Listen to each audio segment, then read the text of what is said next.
तो हम लोग चैप्टर कवर कर रहे हैं some basic concepts of organic chemistry. और लास्ट क्लास में हम लोगों ने एक बहुत इंपॉर्टेंट टॉपिक कवर किया था, इंडक्टिव इफेक्ट। राइट। हम लोग समझना चाह रहे थे कि आखिर किस तरह से कोवलेंट बॉन्ड के इलेक्ट्रॉन मूव करते हैं एक जगह से दूसरे जगह तक। इसी टॉपिक को समझने के लिए आज हमें इंडक्टिव इफेक्ट के बाद एक दूसरा इंपॉर्टेंट इफेक्ट समझना है, दैट इज रेजोनेंस इफेक्ट। और क्या कहता है रेजोनेंस इफेक्ट, इसकी कहानी समझने के लिए एक एग्जाम्पल लेकर चलते हैं। क्वेश्चन है कि draw Lewis dot structure of CO2। CO2 का लेविस डॉट स्ट्रक्चर ड्रॉ कीजिए। आप लोगों ने अर्लियर चैप्टर्स के अंदर इस पॉइंट को बहुत अच्छे से पढ़ा है कि this is CO2 and CO2 carbon के आउटर में 4 इलेक्ट्रॉन और 2 ऑक्सीजन के आउटर में 6 + 6 दैट इज 12 इलेक्ट्रॉन।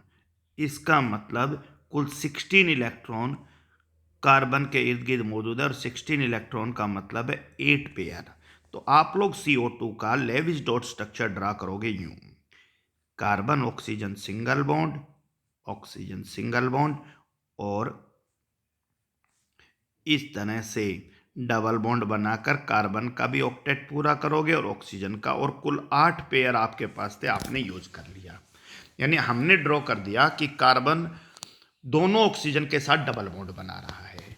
अब प्रश्न ये आता है भाई कि एक्सपेरिमेंटल डाटा ये कहता है, ध्यान दीजिए बड़ा इंटरेस्टिंग चीज है, एक्सपेरिमेंटल ऑब्जर्वेशन ये कहती है कि कहीं भी कार्बन ऑक्सीजन के बीच में अगर डबल बॉन्ड का संभावना बनता है, कहीं भी कार्बन ऑक्सीजन के बीच में अगर डबल बॉन्ड बनता है तो 122 पिकोमीटर उसकी लेंथ होती है। कार्बन और ऑक्सीजन के बीच में कहीं भी अगर डबल बॉन्ड बनेगा तो उसकी लेंथ 122 पिकोमीटर होगी। ये बातें एक्सपेरिमेंटली ऑब्जर्व्ड हैं। और अगर कहीं भी कार्बन और ऑक्सीजन के बीच में ट्रिपल बॉन्ड बनेगा तो उसकी बॉन्ड लेंथ 110 पिकोमीटर होगी।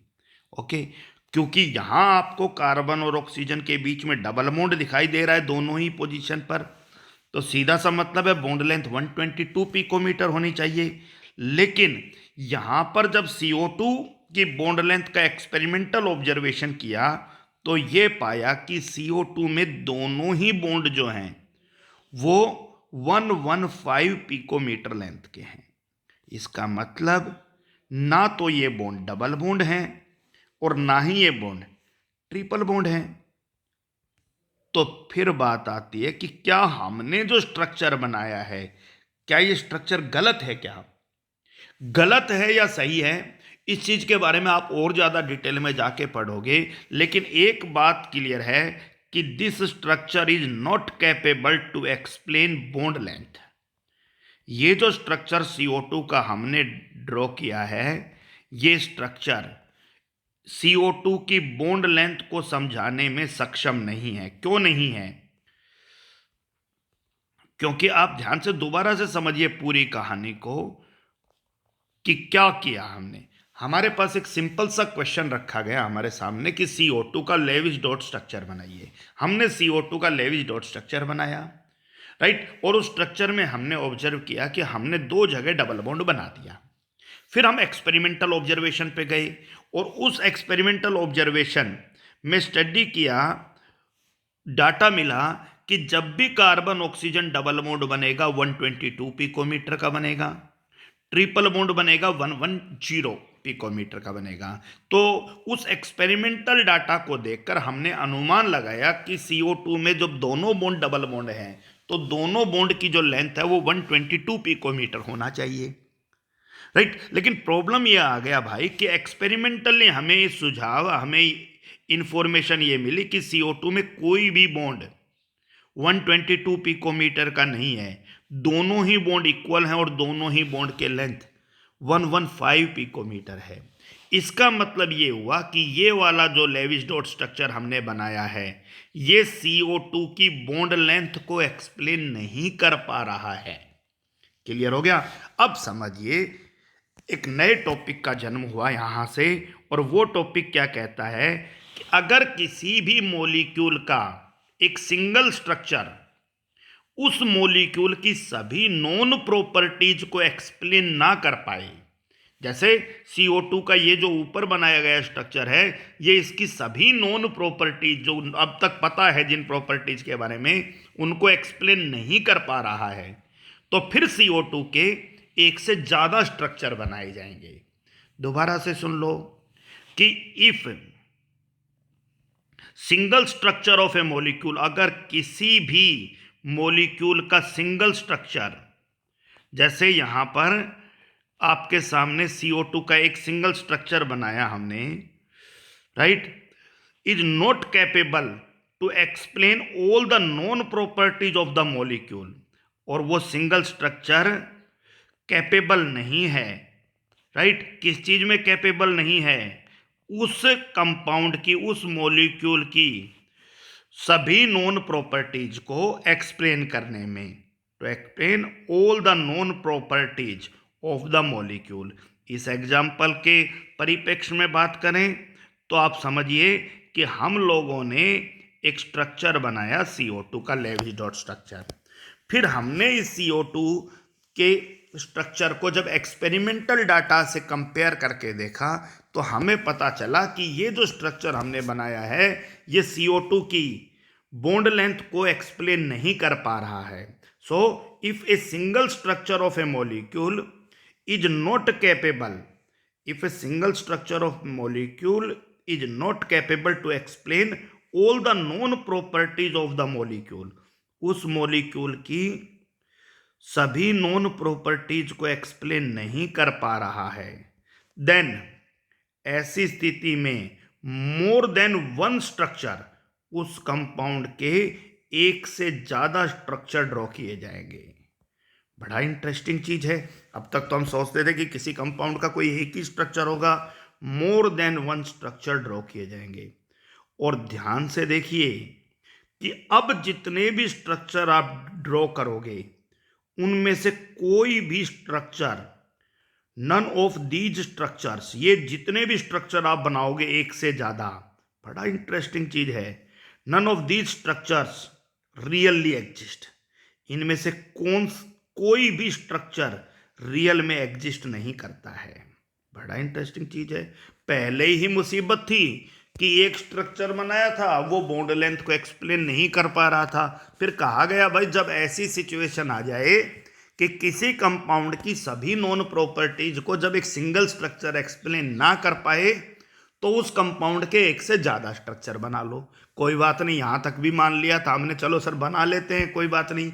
कोई स्ट्रक्चर किसी प्रॉपर्टी को एक्सप्लेन करेगा, कोई स्ट्रक्चर किसी को एक्सप्लेन करेगा, लेकिन एक आफत का शब्द फिर से आपके सामने लिख दिया, उनमें से कोई भी स्ट्रक्चर रियल में एग्जिस्ट नहीं करता है।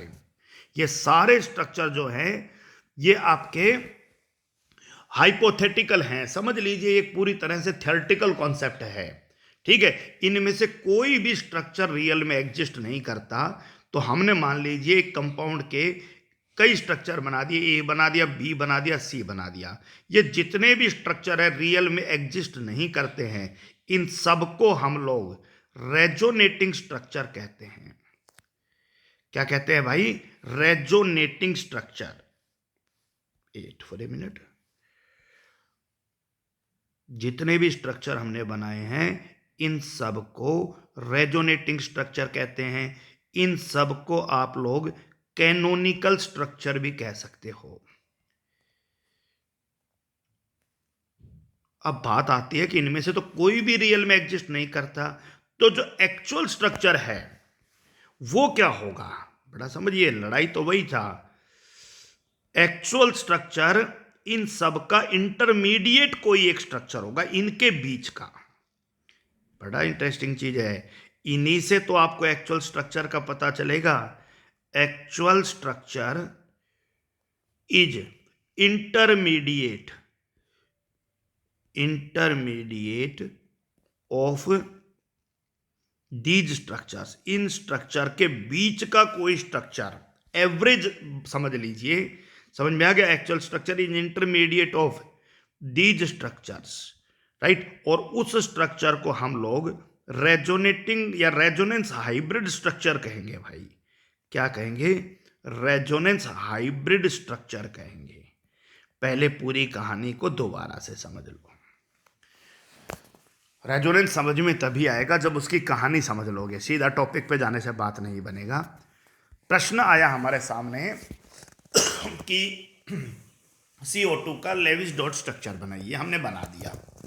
जब एक्सपेरिमेंटल डाटा से कंपेयर किया तो पता चला कि हमने जो स्ट्रक्चर बनाया है वो CO2 की बॉन्ड लेंथ को जस्टिफाई नहीं कर पा रहा है, राइट। तो ऐसी स्थिति में हमें सजेशन मिला कि इसके एक से ज़्यादा स्ट्रक्चर बनाइए आप लोग, राइट। और यहाँ से जो थ्योरी हमारे नोटिस में आई, उस थ्योरी की लैंग्वेज में समझिए कि अगर किसी कंपाउंड की सभी नॉन प्रॉपर्टीज को एक सिंगल स्ट्रक्चर एक्सप्लेन ना कर पाए तो उस कंपाउंड के, उस मॉलिक्यूल के एक से ज़्यादा स्ट्रक्चर बनाए जाते हैं, राइट। कोई दिक्कत नहीं है। लेकिन जितने भी हम स्ट्रक्चर बनाएंगे उनमें कोई भी स्ट्रक्चर रियल में एग्जिस्ट नहीं करता है, राइट। वो सारे स्ट्रक्चर रेजोनेटिंग स्ट्रक्चर या कैनोनिकल स्ट्रक्चर कहलाते हैं। फिर एग्जिस्ट नहीं करता तो जो एक्चुअल स्ट्रक्चर होता है बेटा, वो उन सब का इंटरमीडिएट स्ट्रक्चर होता है जिसे रेजोनेंस हाइब्रिड स्ट्रक्चर कहते हैं। पॉइंट क्लियर है या नहीं है? तो ये हमारा एक कॉन्सेप्ट था जिस चीज को हम धीरे धीरे जैसे जैसे आगे जाएंगे तो समझने की कोशिश करेंगे। तो अब बात आता है कि what is the suggestion for CO2। प्रश्न आ रहा है भाई कि CO2 को लेकर हमारी सजेशन क्या है। पहली सजेशन हमारे सामने, हमने पहला लेविस डॉट स्ट्रक्चर बना लिया। और अगर किसी स्टूडेंट को यहाँ से लेविस डॉट स्ट्रक्चर बनाना नहीं आ रहा है तो आप लोग प्रीवियस चैप्टर्स के अंदर जाइए भाई, राइट, कि किस तरीके से आप लोगों को लेविस डॉट स्ट्रक्चर बनाना बताया गया था, राइट। देखिए भाई, CO2 का पहला स्ट्रक्चर C डबल बॉन्ड हो और डबल बॉन्ड हो, ओके। और दोनों ऑक्सीजन के पास दो दो लोन पेयर, कुल 8 पेयर हैं, 8 को यूज करेंगे। वो हमने पहले भी चेक कर लिया था कि CO2 के पास 8 इलेक्ट्रॉन पेयर है, वो आप चेंज नहीं कर सकते। इसका दूसरा रेजोनेटिंग स्ट्रक्चर, जितने भी रेजोनेटिंग स्ट्रक्चर है उनके लिए इस तरह का एरो इस्तेमाल करोगे। हम लोग किसी एक जगह से डबल बॉन्ड को दूसरी जगह शिफ्ट कर देते हैं। सो हमारा सिचुएशन बना oxygen single bond, carbon triple bond और ऑक्सीजन, क्योंकि हमें पता था कि बॉन्ड डबल और ट्रिपल का बीच का है। अब आप देखिए, एक स्ट्रक्चर में जिस जगह डबल बॉन्ड दिखाया है, अगले स्ट्रक्चर में उसी जगह हमने ट्रिपल बॉन्ड दिखाया है। अब हमारी बात, अब हम एवरेज निकालेंगे। तो क्योंकि हमें पता था कि डबल बॉन्ड का लेंथ आपका सजेस्ट किया गया कि कितना, कि जब भी कार्बन ऑक्सीजन कहीं भी डबल बॉन्ड बनता है वो आपका कितना बनेगा, 122 पिकोमीटर बनेगा। ट्रिपल बनेगा कितना बनेगा, 110। तो इन एक्चुअल स्ट्रक्चर, इन दोनों के बीच का कोई स्ट्रक्चर होगा। और CO2 का एक्चुअल बॉन्ड लेंथ आप सबको पता है 115 पिकोमीटर है। तो मतलब आप लोगों को अब थोड़ा थोड़ा समझ में आने लग गया है कि सर हाँ अब ठीक है, ये समझ रहे हैं कि जिस कार्बन ऑक्सीजन के बीच में एक जगह डबल बॉन्ड दिखाया है, दूसरी जगह उसी बॉन्ड में हम लोगों ने ट्रिपल दिखाया है। चलिए, इलेक्ट्रॉन पेयर आपको बहुत अच्छे से समझाया है। सिंगल बॉन्ड बनाने वाले ऑक्सीजन के पास 3 पेयर और नेगेटिव चार्ज, और ट्रिपल बॉन्ड बनाने वाले, 3 बॉन्ड बनाने वाले ऑक्सीजन के पास 1 पेयर और पॉजिटिव चार्ज। लेकिन आप देखिए, दोनों स्ट्रक्चर में टोटल बॉन्ड पेयर सेम है, 4 बॉन्ड पेयर 4 बॉन्ड पेयर। दोनों स्ट्रक्चर्स में टोटल लोन पेयर भी सेम है, 4 लोन पेयर पहले स्ट्रक्चर में और 4 लोन पेयर ही दूसरे स्ट्रक्चर में। पोजीशन ऑफ एटम भी वही का वही है। यूं नहीं है कि हमने अगला स्ट्रक्चर यूं बना दिया। तो जब भी रेजोनेटिंग स्ट्रक्चर बनाओगे ध्यान रख लेना, बॉन्ड पेयर चेंज नहीं करना है, लोन पेयर चेंज नहीं करना है, total number of bond pair lone pair same रहेंगे। क्लियर हो गया? तीसरी चीज, आप लोगों को पोजीशन ऑफ एटम्स भी चेंज नहीं करनी है। ये छोटी छोटी चीजें जैसे जैसे आगे जाओगे समझाएंगे। और ये भी हो सकता था एक और रेजोनेटिंग स्ट्रक्चर, कि पहले वाला ऑक्सीजन ट्रिपल बॉन्ड बना लेता और दूसरे वाला ऑक्सीजन जो है वो सिंगल बना लेता। फिर वही नेगेटिव चार्ज, इधर 3 पेयर और इधर आपका 1 पेयर और पॉजिटिव चार्ज। तो ये हमने ड्रॉ किए हैं क्या, 3 रेजोनेटिंग स्ट्रक्चर, किसके, CO2 के, राइट। अब जो एक्चुअल स्ट्रक्चर होगा, ये तीनों के तीनों स्ट्रक्चर आपके क्या कहलाएंगे, रेजोनेटिंग स्ट्रक्चर कहलाएंगे भाई। क्या कहलाएंगे? रेजोनेटिंग स्ट्रक्चर या कैनोनिकल स्ट्रक्चर कहलाएंगे, राइट। और इनमें से कोई भी स्ट्रक्चर रियल में एग्जिस्ट नहीं करता है, राइट। एक्चुअल स्ट्रक्चर क्या होगा भाई? इन सब का एक हाइब्रिड स्ट्रक्चर होगा, इन सब का इंटरमीडिएट कोई एक स्ट्रक्चर होगा। पॉइंट क्लियर है? चलिए आगे और समझने की कोशिश करते हैं एक एग्जांपल को लेकर, राइट। हमसे सजेस्ट किया गया draw the Lewis dot structure of benzene. अब बेंजीन आप सबको बनाना आता है, right. What is benzene? Benzene having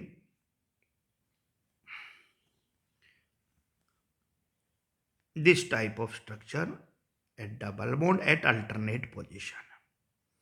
okay, clear हो गया? अब आपको दिखाई दे रहा है भाई कि यहां कुछ बॉन्ड सिंगल हैं और कुछ बॉन्ड आपके डबल हैं। कुछ बॉन्ड तो सिंगल हैं और कुछ बॉन्ड यहां क्या हैं? डबल हैं, राइट। दो अलग अलग तरह की बॉन्ड लेंथ है। अब एक्सपेरिमेंटल डाटा ये कहता है, क्या कहता है समझो, कि कहीं भी कार्बन कार्बन सिंगल बॉन्ड की संभावना अगर कहीं भी बनती है, राइट, तो कार्बन कार्बन डबल बॉन्ड की संभावना कहीं भी बनती है तो ये डिफरेंट बॉन्ड लेंथ के होंगे। ये तो क्लियर है। सिंगल बॉन्ड और डबल बॉन्ड में से डबल बॉन्ड छोटा होता है और सिंगल बॉन्ड आपका लार्ज बॉन्ड है, राइट। अब इसको जब आप तुलना करोगे कि भाई अगर कहीं भी, और कितना होगा carbon carbon single bond 154 picometer का, मैं मेंशन भी कर देता हूं, carbon carbon single bond 154 picometer का है। कार्बन कार्बन डबल बॉन्ड जो है वो 134 पिकोमीटर का है, ये है। और यहां पर जो बॉन्ड लेंथ है ये वाली सिंगल बॉन्ड की और ये वाली जो डबल बॉन्ड की है, दोनों सभी बराबर हैं, एंड दैट इज 139 पिकोमीटर। इसका मतलब भाई सीधा सा मतलब है कि ना तो ये डबल और ना ही ये सिंगल, कहीं उसके बीच का कोई बॉन्ड है। फिर वही बात आ गई कि बेंजीन का ये स्ट्रक्चर इसकी सभी प्रॉपर्टीज को एक्सप्लेन नहीं कर पा रहा है। तो फिर सजेशन क्या दिया गया भाई? ये देखिए, ये सजेशन दिया गया कि पहले रेजोनेटिंग स्ट्रक्चर में आप ये ड्रॉ कीजिए और दूसरे रेजोनेटिंग स्ट्रक्चर में जहां सिंगल बॉन्ड है वहां डबल बनाइए और जहां डबल है वहां सिंगल बनाइए। अब आपका जो स्ट्रक्चर है, देखिए यहां पर पहले डबल बॉन्ड था, क्लियर हो गया। अगले स्ट्रक्चर में यहां पर क्या दिखाया? Single bond. इसका मतलब ये बॉन्ड डबल और सिंगल के बीच का मतलब एग्जैक्ट बीच का नहीं, किसी भी एक पोजीशन पर बीच का कोई एक बॉन्ड है। इसलिए ना तो ये 154 है सिंगल होने की वजह से और ना ही डबल होने की वजह से ये 134 है। ये बॉन्ड एक्चुअली कितने का है? 139 का। तो बेंजीन में सबसे बड़ा क्वेश्चन बनता है कंपटीशन में भाई कि बेंजीन में कितने बॉन्ड छोटे होते हैं और कितने बॉन्ड बड़े होते हैं। देखने में आपको ऐसा लग रहा है कि 3 बॉन्ड छोटे होंगे डबल वाले और 3 बॉन्ड ही आपके कार्बन कार्बन बॉन्ड सिंगल हैं और 3 बॉन्ड डबल बॉन्ड हैं। तो आप लोग इजीली कंपेयर कर सकते हो, लेकिन एक्चुअली बेंजीन के अंदर जो सभी बॉन्ड्स होते हैं वो इक्वल लेंथ के होते हैं। तो जहां भी रेजोनेंस बने, जिन एक ही पोजीशन पर रेजोनेंस आपको देखने को मिले, वहां इक्वल लेंथ के आपको बॉन्ड दिखाई देंगे। तो अब आपके लिए देखिए बहुत अच्छा क्वेश्चन है कि बेंजीन में कौन से बॉन्ड बने? ये भी 139, ये भी 139, ये भी 139, ये भी 139, ये भी 139 और ये भी 139। और ऐसा किसकी वजह से हुआ? ऐसा हुआ किसकी वजह से भाई? रेजोनेंस की वजह से। किसकी वजह से हुआ? रेजोनेंस की वजह से। पॉइंट क्लियर है? आपसे कहा गया भाई सी सिंगल बॉन्ड और ट्रिपल बॉन्ड ऑक्सीजन और सी, क्लियर हो गया। अब आपसे कहे कि भाई ये बॉन्ड बड़ा ये बड़ा, फिर दोनों इक्वल हैं, और ऐसा किसकी वजह से हुआ? ऐसा भी हुआ रेजोनेंस की वजह से। क्लियर हो गया? जब आपने CO2 के 3 रेजोनेटिंग स्ट्रक्चर ड्रॉ किए थे। मेरे ख्याल से पॉइंट क्लियर है। और समझने की कोशिश करते हैं रेजोनेंस को। तो कहानी समझ लो रेजोनेंस की क्या है। अगर किसी कंपाउंड की सभी नॉन प्रॉपर्टीज को एक सिंगल स्ट्रक्चर एक्सप्लेन नहीं कर पा रहा था तो उस कंपाउंड के एक से ज्यादा स्ट्रक्चर ड्रॉ किए गए। ये जितने भी स्ट्रक्चर ड्रॉ किए गए इनमें कोई भी स्ट्रक्चर रियल में एग्जिस्ट नहीं करता है, राइट। जो आपका एक्चुअल स्ट्रक्चर होता है वो इन सब का इंटरमीडिएट कोई स्ट्रक्चर होता है जिसे रेजोनेंस हाइब्रिड स्ट्रक्चर कहते हैं। क्लियर हो गया कि नहीं हो गया, राइट। रेजोनेटिंग स्ट्रक्चर लिखते समय हमें किन किन बातों का ध्यान रखना पड़ेगा, rules for writing resonating structure, it's important point.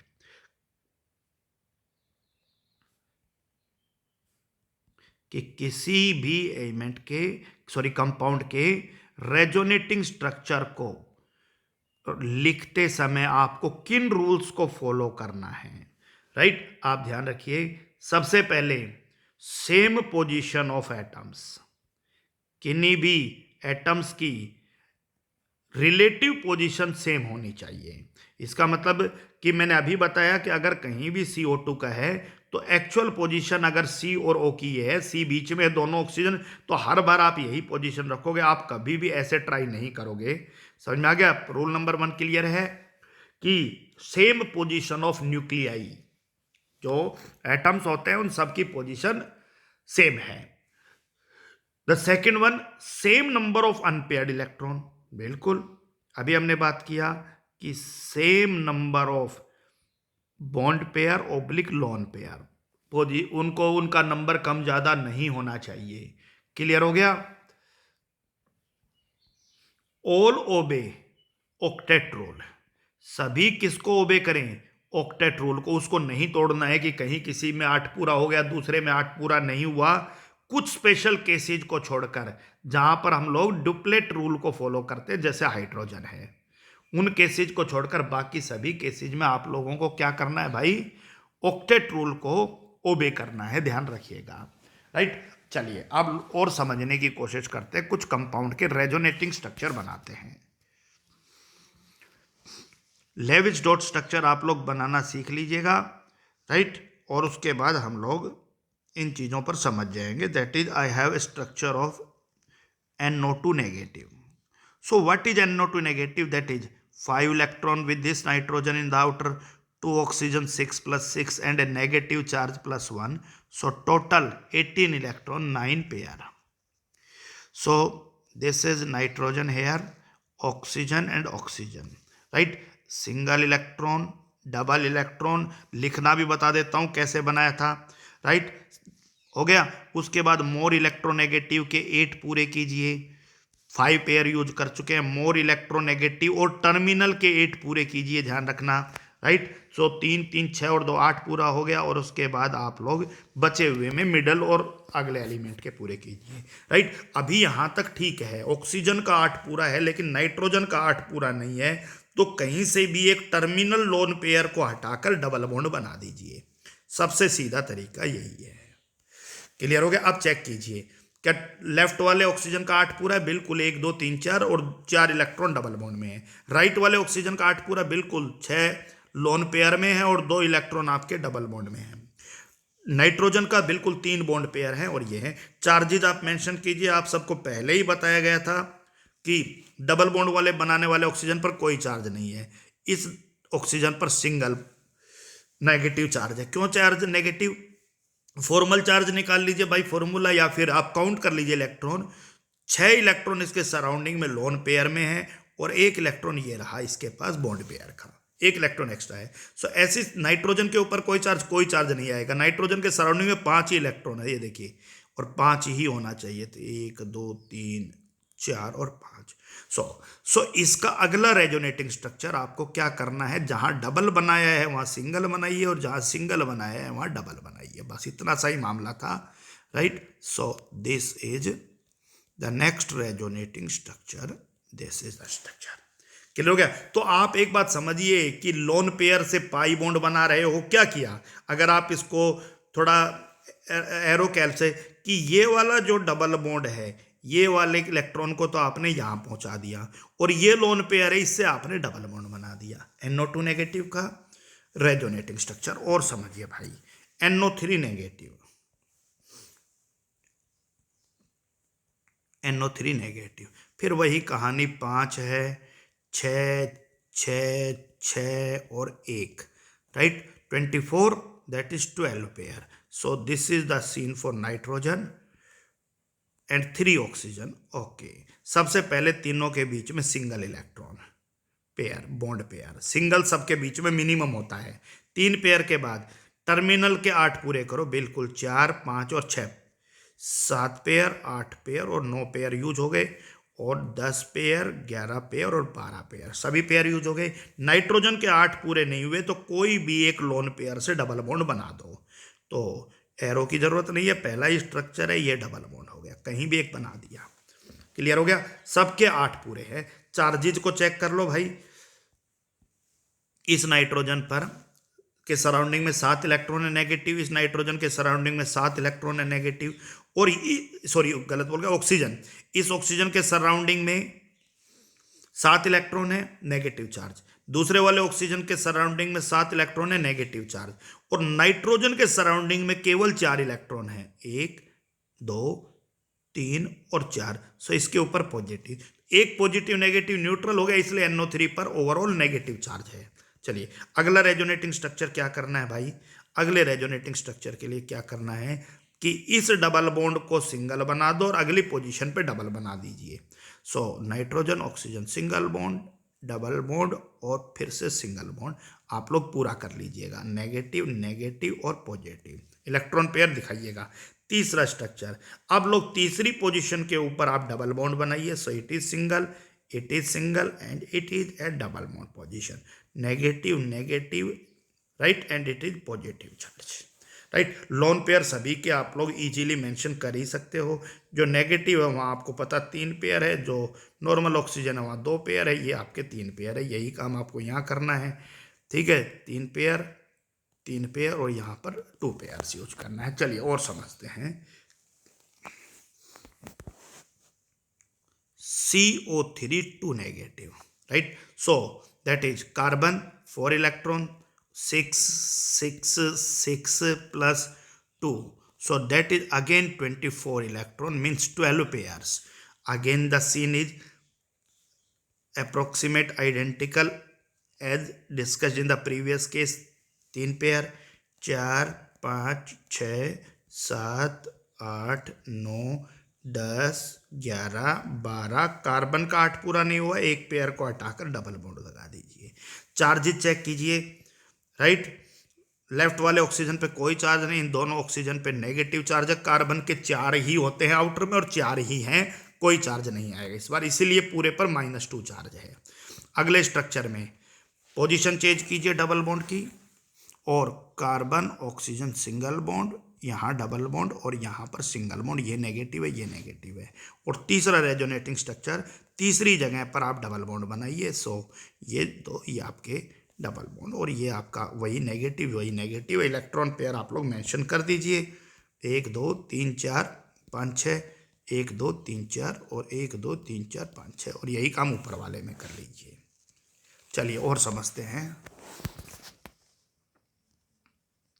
SO4 2 negative, so 6 plus 6 plus 6 plus 6 plus 2, और 1 6 हो रहा है और फिर 2 है, 32 इलेक्ट्रॉन्स हो गए भाई ये, क्योंकि सल्फर के आउटर में 6, 4 ऑक्सीजन के आउटर में 6, 32, 16 pair, sulphur oxygen oxygen oxygen और oxygen. Okay, so the next scene is, अब आपको क्या करना है भाई, 16 पेयर में से 1 पेयर, 2 पेयर, 3 पेयर, 4 पेयर, 5 6 7 8 9 10 11 12 और 13 14 15 और 16। क्लियर हो गया, सभी के 8 पूरे हैं, बिल्कुल 8 पूरे हैं, और नेगेटिव नेगेटिव नेगेटिव नेगेटिव और sulphur 2 positive. So that is SO4 -2 charge. Clear हो गया भाई, ठीक है। अब यहां पर जब तक आप लोग डबल बॉन्ड की पोजीशन नहीं दिखाओगे तब तक आप लोग इसको रेजोनेटिंग स्ट्रक्चर नहीं बना पाओगे। और आपको एक्चुअली बता देते हैं कि सल्फेट आयन को यहां पर डिस्कशन करने का ज्यादा जरूरत नहीं था, सल्फेट आयन एक्चुअली स्ट्रक्चर को यूं शो करता है भाई। तो ये हम आगे के टॉपिक्स में पढ़ेंगे, आप लोगों को आगे बाद में बताया जाएगा कि ये स्ट्रक्चर एक्चुअली यूं ना बना के आपको यूं बनाना है। तो इस टॉपिक को फिलहाल आप ड्रॉप कर दीजिए, इस टॉपिक पे फिलहाल करंटली आप डिस्कस ना करें, कुछ देर के लिए आपको अलग से मेंशन करके बताया जाएगा दोबारा से। चलिए आगे की कहानी समझिए। N2O3, so 5 plus 5 plus 6 plus 6 plus 6, so 28, 14 pairs, and this is the scene for nitrogen, right. Nitrogen nitrogen bond होता है। आप लोग पोजीशन, आपको मैं बता रहा हूं, पोजीशन पे फिलहाल फोकस मत करो, फिलहाल रेजोनेटिंग स्ट्रक्चर पे ध्यान दो। ये है, यानी 14 पेयर में से 4 पेयर हम लगा चुके हैं। अब टर्मिनल के पूरे करो भाई, 5, 6 और 7, 8, 9 और 10, और फिर 11, 12 और 13। क्लियर हो गया। और फिर जिस नाइट्रोजन के साथ कम ऑक्सीजन जुड़े हैं पहले उसका पूरा कीजिए, राइट, क्योंकि दूसरे नाइट्रोजन का पूरा करने के लिए 2 ऑक्सीजन के पास लोन पेयर मौजूद हैं। कुल 14 पेयर थे, 5, 5, 10, 6 या 18, 28, 14 पेयर। और हमने क्या किया, 1, 2, 3, 4, 5, 6, 7, 8, 9, 10, 11, 12, 13 और 14 पेयर यूज कर लिया। अब चेक कीजिए कि 8 पूरे हैं या नहीं है। लेफ्ट राइट वाले नाइट्रोजन का देखिए 8 पूरे नहीं है, तो कोई भी एक पेयर हटाकर आप लोग डबल बॉन्ड बना दीजिए। दिस इज द सीन, कोई भी एक पेयर हटा के डबल बॉन्ड बना दीजिए, राइट, ओके। अब लेफ्ट वाले नाइट्रोजन पर आ जाइए। आप ध्यान दीजिए भाई कि क्या इसका 8 पूरा है या नहीं। आप देखोगे नहीं, 8 पूरा नहीं है, केवल 6 ही पूरा है। तो लेफ्ट वाला ऑक्सीजन को हटाकर आप लोग यहां भी डबल बॉन्ड बना दीजिए। अब जब इसका रेजोनेटिंग स्ट्रक्चर बनाओगे आप लोग N2O3 का, ध्यान देना, इसको चेंज करके कहीं नहीं ले जाओगे, इक्विवेलेंट पोजीशन पर इलेक्ट्रॉन ट्रांसफर करता है। मतलब इस पेयर को यहां पहुंचा दो और इस लोन पेयर को यहां यूज कर लो, यही रेजोनेटिंग स्ट्रक्चर होगा। So oxygen double bond nitrogen, single bond nitrogen, oxygen और डबल बॉन्ड ये वाला है। इसका मतलब ये हुआ कि रेजोनेंस कहां होता है, किसी एक एटम के इर्द गिर्द होता है। और उस एटम के इर्द गिर्द क्या होता है कि जो भी एटम जुड़े हुए हैं उसके कहीं से लोन पेयर तो डबल बॉन्ड बना लेते हैं और डबल बॉन्ड लोन पेयर बनाता है। अब ये वाला डबल बॉन्ड जो है ये अगर कहीं भी शिफ्ट हो गया तो आप मान के चलिए कि दूसरी पोजीशन, अगर इसको आप यहां शिफ्ट कर देते हैं मान लीजिए लोन पेयर को, तो फिर आगे वाला पाई इलेक्ट्रॉन नहीं है जो कहीं और जा पाएगा। तो रेजोनेटिंग की सीधी सीधी सी शर्त है भाई कि कहां बनेगा, जिस एटम के साथ आप लोग रेजोनेटिंग स्ट्रक्चर बनाने वाले हो उसके इर्द गिर्द जुड़े हुए एटम्स के पास लोन पेयर हो और डबल बॉन्ड हो। यानी ये रेजोनेंस की पूरी पूरी कहानी आपकी multiple bond pi electron versus lone pair चलती है। रेजोनेटिंग स्ट्रक्चर की पूरी पूरी कहानी, लोन पेयर पाई इलेक्ट्रॉन बना लेते हैं और पाई इलेक्ट्रॉन अगले स्ट्रक्चर में लोन पेयर का काम करने लगते हैं। इस तरीके से आप रेजोनेटिंग स्ट्रक्चर ड्रॉ कर पाओगे। और देखिए N2O4, फिर मैं वही कहानी डायरेक्ट ड्रा कर देता हूं क्योंकि अभी मुझे रेजोनेंस समझाना है थोड़े कम समय में। ये आप बना लीजिएगा, आपको बनाना आता है, राइट। और ये यहाँ डबल बॉन्ड है और ये यहाँ डबल बॉन्ड है। इलेक्ट्रॉन पेयर तो क्लियर ही है, आप लोग गिन लीजिएगा, कोई डाउट नहीं होना चाहिए। ओके, अब क्या करोगे भाई, अगले रेजोनेटिंग स्ट्रक्चर में क्या कर सकते हो, ये अगर डबल से सिंगल बनाओगे तो बस इसी सिंगल को डबल करना है और कहीं से नहीं आएगा इलेक्ट्रॉन। समझ में आ गया।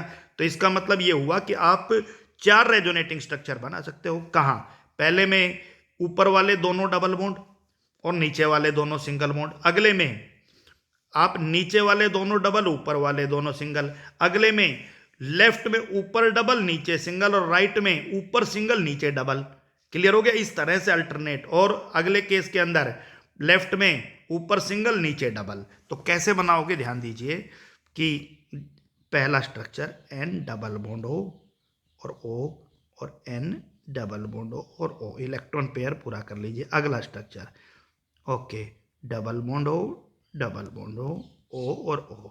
अगला रेजोनेटिंग स्ट्रक्चर N और N, यहाँ पर डबल बॉन्ड हो, यहाँ सिंगल हो, यहाँ आपका सिंगल हो और यहाँ पर आपका डबल बॉन्ड हो। और अगला रेजोनेटिंग स्ट्रक्चर, यहाँ सिंगल, यहाँ डबल, और फिर नाइट्रोजन, और अगले में यहाँ डबल और यहाँ सिंगल। ये इसके रेजोनेटिंग स्ट्रक्चर हैं। तो मेरे ख्याल से आप लोग रेजोनेंस की थोड़ी थोड़ी कहानी समझ पा रहे हो, लेकिन एक बात मैं दोबारा क्लियर कर देता हूं कि जितने भी स्ट्रक्चर आप लोग ड्रॉ कर रहे हो वो सभी आपके हाइपोथेटिकल स्ट्रक्चर हैं, उनमें से कोई भी स्ट्रक्चर रियल में एग्जिस्ट नहीं करता है। चलिए और समझते हैं। CH3C डबल बॉन्ड हो और O, राइट, ओके, ये आपका पेयर है। अब आपसे कोई पूछे कि कैसे बनाना रेजोनेटिंग, तो अब आपको अंदाजा आ गया होगा, सर कुछ नहीं करना है, इसको डबल बना देंगे और इसको क्या बना देंगे, सिंगल बना देंगे। चलिए क्या हो जाएगा, CH3CO नेगेटिव 1 2 3 4 5 6, और आपका यहाँ पर डबल बॉन्ड O हो जाएगा 1 2 3 और 4, राइट। अब एक बहुत इंपॉर्टेंट पॉइंट आता है भाई कि अच्छे रेजोनेटिंग स्ट्रक्चर की क्या पहचान होनी चाहिए। क्लियर हो गया? जब आप बहुत सारे रेजोनेटिंग स्ट्रक्चर बनाओगे तो उनकी क्या पहचान होनी चाहिए, ठीक है। तो इसके लिए एक और लेक्चर कल प्रोवाइड कराया जाएगा। आज आप प्रैक्टिस करके रेजोनेटिंग स्ट्रक्चर बनाना सीखिए, इससे हमें क्या फायदा मिलेगा, राइट। और बेंजीन और उसके डेरिवेटिव के रेजोनेटिंग स्ट्रक्चर जो बहुत बहुत इंपॉर्टेंट हैं, उनके बारे में हम कल की क्लास में बात करेंगे। तो आज आप केवल और केवल रेजोनेटिंग स्ट्रक्चर बनाना सीख लीजिए, राइट। उनके पीछे क्या क्या लॉजिक्स छुपे हुए हैं, उनके एप्लीकेशंस क्या क्या हैं, वो हम कल की क्लास में बात करेंगे, राइट। आज और ये एक बहुत असेंशियल टॉपिक था, मैंने पहले भी आपको बताया था कि रेजोनेंस के बारे में हम बहुत डिटेल में बात करेंगे, +2 में बहुत काम आएगा आपका। हाइड्रोकार्बन का नेक्स्ट जो चैप्टर है हाइड्रोकार्बन, उसमें एल्केन, एल्कीन, एल्काइन और बेंजीन पूरा टॉपिक है बेंजीन। तो कल एक स्पेशल लेक्चर उसी टॉपिक को बनाया जाएगा। तो अभी रेजोनेंस कंप्लीट नहीं हुआ है, आज हल्का सा आइडिया ले लीजिए, दोबारा रिपीट कर दूंगा इन चीज़ों को। Okay, that's all for today.